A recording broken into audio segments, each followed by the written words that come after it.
ابن حجر نے الزواجر کے اندر ایک روایت لکھی ہے. وہ فرماتے ہیں جو شخص نماز ترک کرتا ہے اس کو بہت ساری رسوائیاں ہیں. وہ کہتے ہیں پہلی بات تو یہ ہے کہ اس کی عمر میں برکت اٹھا لی جاتی ہے. دوسری بات اس کے چہرے سے صالحین کا نور اتار لیا جاتا ہے. تیسری بات وہ کوئی بھی عمل کرے اس کا ثواب نہیں ملتا اسے. چوتھی سزا دنیا پر اس کو یہ ملتی ہے اس کی دعائیں قبول نہیں ہوتی. اور پانچویں سزا اس کے لیے یہ ہے کہ اس کے لیے جو نیک لوگ دعا کرتے ہیں ان دعاؤں کا حصہ اسے نہیں ملتا. مومن نیک سحری وقت اٹھ کے دعا مانگتے اللہ پوری امت پر کرم کر دے تو یہ بھی امت میں شامل ہے. دعا اللہ والے کی تو قبول ہوئی لیکن اس کا حصہ نیک لوگوں کی دعاؤں سے نکال دیا جائے. یہ دنیا پر اس کو سزائیں ہیں. اور جب وہ مرنے لگتا ہے نزا کے وقت 3 اس کو سزائیں ملتی ہیں. ایک تو بھوکا مرتا ہے, دوسرا پیاسا مرتا ہے, تیسرا ذلیل ہو کے مرتا ہے. اور قبر کے اندر اس کو 3 سزائیں ہیں.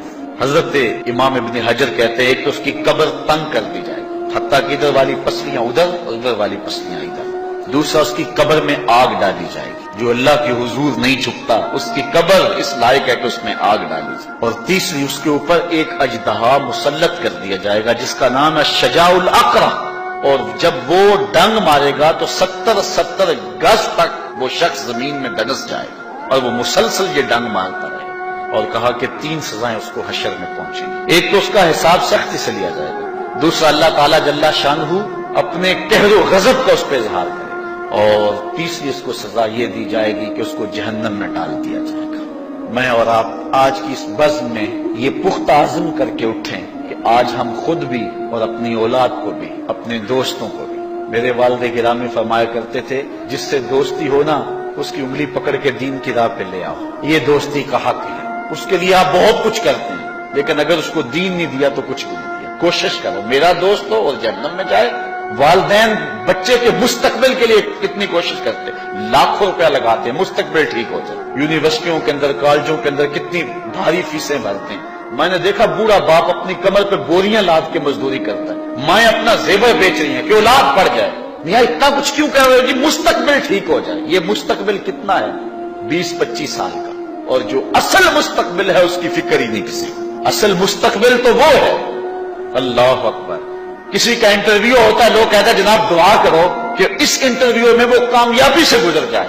میں کہتا ہوں جب قبر میں اترتا ہے پھر کسی نے آ کر کبھی نہیں کہا کہ دعا کرو مشکل گھڑی آ گئی ہے خیریت سے گزر جائے. اصل امتحان تو یہ ہے. اگر اس امتحان سے گزر گیا تو کامیابی اور بامرادی. یہ تھوڑا سا مستقبل دنیا کا اس کے لیے ہم کتنے پیسے لگا دیتے ہیں. سب کچھ اولاد کو آتا ہے, ہر شے فر پڑھتے اور بولتے ہیں, دعائے قنوت بھی نہیں آتی ہوتی. تو ہم اپنی اولاد کے لیے دین کا تحفہ اس کو کبھی نہ چھوڑیں. اچھا بعض والدین کی ایک سستی ہے, وہ آتے ہیں جناب تعویذ کر دو ہماری اولاد نماز نہیں پڑھتی. کہتے ہیں جی ہماری تو چلو گزر گئی ہم تو نہیں پڑھتے یہ تو پڑھیں. میں کہتا ہوں یہ کیوں پڑھیں جب تم نہیں پڑھتے. تم مجھ سے تعویذ لینے آگے ہو جو تعویذ اللہ کے رسول نے تمہیں دیا تھا کہ 7 سال کے ہوں تو پکڑ کے انگلی مسجد کا راستہ دکھاؤ, 10 سال کے ہو جائیں تو مار کے پڑھاؤ, ان کے سینے میں اللہ کا خوف داخل کرو, ان کو قرآن کی تلاوت سکھاؤ. علموا اولادکم 3 خصال, اپنی اولاد کو 3 چیزیں سکھاؤ. حب نبیکم, ایک